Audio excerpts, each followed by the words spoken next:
मार्केटमध्ये इन्व्हेस्ट करायचं आहे का? पण सुरुवात कुठून करायची हे समजत नाही. टेक्निकल ॲनालिसिस काय असतो हे माहीत नाही. चार्ट कसे वाचायचे हे माहीत नाही. फंडामेंटल ॲनालिसिस देखील कळत नाही. मग अशा वेळी एकच मार्ग समोर येतो, तो म्हणजे म्युच्युअल फंड किंवा SIP.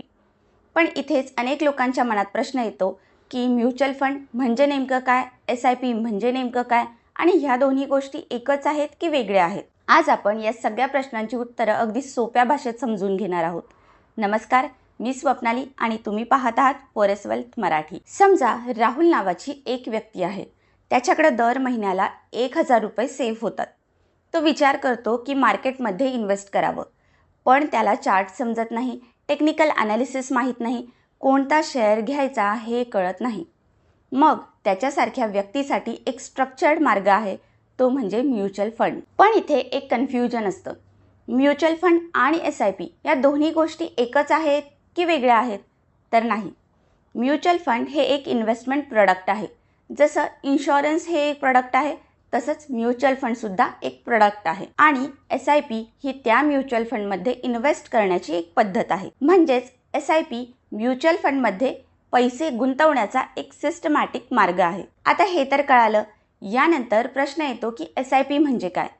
SIP म्हणजे सिस्टमॅटिक इन्व्हेस्टमेंट प्लॅन. सिस्टमॅटिक म्हणजे ठराविक वेळेनंतर, म्हणजेच दर महिन्याला, दर आठवड्याला किंवा ठराविक इंटरवलने आपण एक फिक्स अमाऊंट म्युच्युअल फंडमध्ये इन्व्हेस्ट करतो, यालाच SIP म्हणतात. हे अगदी RD सारखं आहे.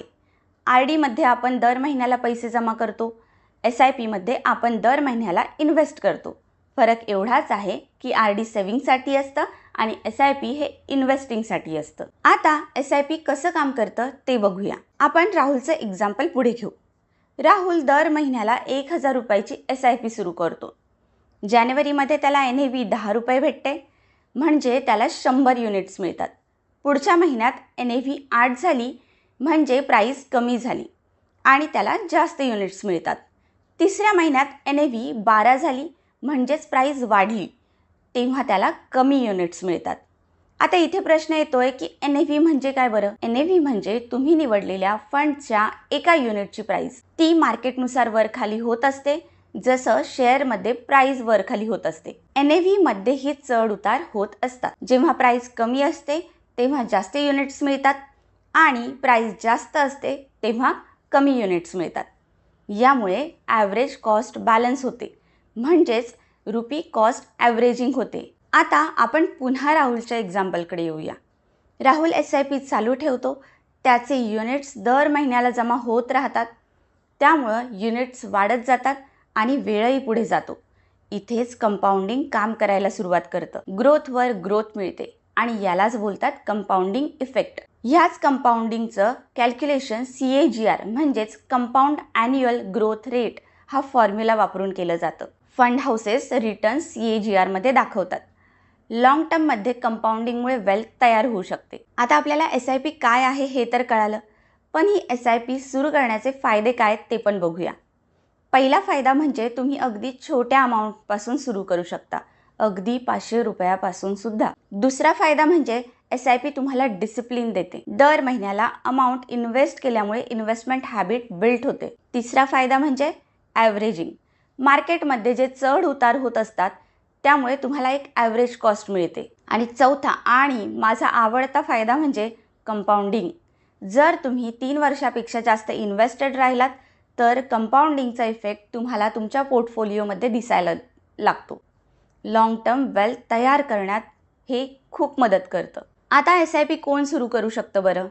जर तुम्ही सॅलरीड इंडिव्हिज्युअल असाल, नुकतेच जॉबला लागलेले असाल, तुम्हाला इन्व्हेस्टिंगची सुरुवात करायची आहे, तर SIP हा एक चांगला मार्ग आहे. जर तुम्ही स्मॉल इन्व्हेस्टर असाल तर तुमच्यासाठी SIP योग्य आहे.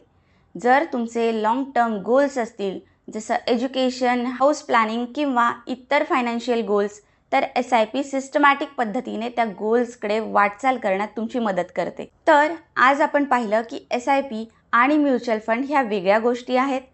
SIP ही म्युच्युअल फंडमध्ये इन्व्हेस्ट करण्याची एक सिस्टमॅटिक पद्धत आहे आणि NAVच्या बदलामुळे आपल्याला रुपी कॉस्ट ॲव्हरेजिंग आणि लॉंग टर्ममध्ये कंपाऊंडिंगचा फायदा मिळू शकतो. म्हणून छोट्या अमाऊंटपासून सुरुवात करून कन्सिस्टन्सी ठेवणं खूप महत्त्वाचं आहे. जर तुम्हाला SIP सुरू करायची असेल पण फंड सिलेक्शन किंवा प्लॅनिंगबद्दल कन्फ्युजन असेल तर कमेंट करा किंवा डिस्क्रिप्शनमधील डिटेल्स चेक करा. मी तुम्हाला गाईड करेन.